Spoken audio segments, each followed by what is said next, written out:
അദ്ദേഹം വരും, അദ്ദേഹത്തിൻ്റെ ടീമും ഇവിടെ വരും. അതിനാവശ്യമായി കളിക്കാനുള്ള സ്ഥലവും നമുക്കുണ്ട്. ഇപ്പോൾ തിരുവനന്തപുരത്ത് തന്നെ ധാരാളം സൗകര്യങ്ങളുണ്ട്. ഒരു അന്താരാഷ്ട്ര സ്റ്റേഡിയമുണ്ട്. 80,000 ആളുകളെ ഇരുത്താൻ പറ്റിയ സ്റ്റേഡിയമാണ്. അപ്പോൾ ഈ കാര്യങ്ങളിലൊന്നും യാതൊരു വിധ ചർച്ചകളുടെ ആവശ്യമില്ല. അത് സമയം പറഞ്ഞതുപോലെ തന്നെ ഒക്ടോബറിൽ കൃത്യമായി ഒക്ടോബർ അല്ലെങ്കിൽ നവംബർ ദിവസം അവർ നെഹ്റു സ്റ്റേഡിയമായാലും കണ്ണൂർ സ്റ്റേഡിയമായാലും പാലക്കാട് സ്റ്റേഡിയം, പഴയ സ്റ്റേഡിയങ്ങൾ ഇതെല്ലാം തന്നെ റിനോവേറ്റ് ചെയ്യാൻ പണം കൊടുക്കാമെന്ന് പറഞ്ഞതാണ്. പക്ഷേ അതാത് സ്ഥലങ്ങളിലെ ഭരണ നേതൃത്വത്തിന് താല്പര്യക്കുറവ് കൊണ്ടാണ് അത് ചെയ്യാൻ കഴിയാതിരുന്നത്.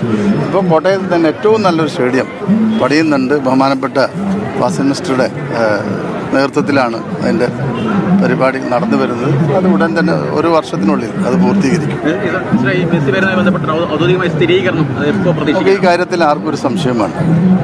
ഈ സോഷ്യൽ മീഡിയയിലും മറ്റു മാധ്യമങ്ങളിലൊക്കെ തന്നെ അനാവശ്യമായുള്ള വിവാദമാണ്. മെസ്സിയെ പോലുള്ള ലെജൻഡുകൾ കേരളത്തിൽ വരിക എന്നുള്ളത് നമ്മളെ സംബന്ധിച്ചിടത്തോളം ഏറ്റവും അഭിമാനമുള്ളൊരു കാര്യമാണ്. അദ്ദേഹം വരും, അദ്ദേഹത്തിൻ്റെ ടീമും ഇവിടെ വരും. അതിനാവശ്യമായി കളിക്കാനുള്ള സ്ഥലവും നമുക്കുണ്ട്. ഇപ്പോൾ തിരുവനന്തപുരത്ത് തന്നെ ധാരാളം സൗകര്യങ്ങളുണ്ട്. ഒരു അന്താരാഷ്ട്ര സ്റ്റേഡിയമുണ്ട്. 80,000 ആളുകളെ ഇരുത്താൻ പറ്റിയ സ്റ്റേഡിയമാണ്.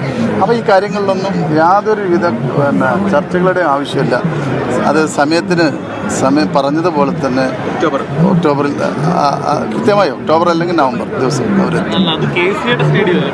അവർ KCA ഇവിടെ നോക്കൂ. അത് ഗവൺമെൻറ് സ്റ്റേഡിയം, സർക്കാർ സ്റ്റേഡിയമാണ്.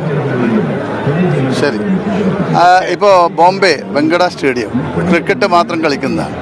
അവിടെയാണ് 2 അന്താരാഷ്ട്ര ഫുട്ബോൾ മാച്ചുകൾ നടന്നത്. അത് കഴിഞ്ഞു, അത് വീണ്ടും ക്രിക്കറ്റ് സ്റ്റേഡിയമാക്കി മാറ്റി. അപ്പോൾ അങ്ങനെ വലിയ പ്രശ്നമൊന്നുമില്ല.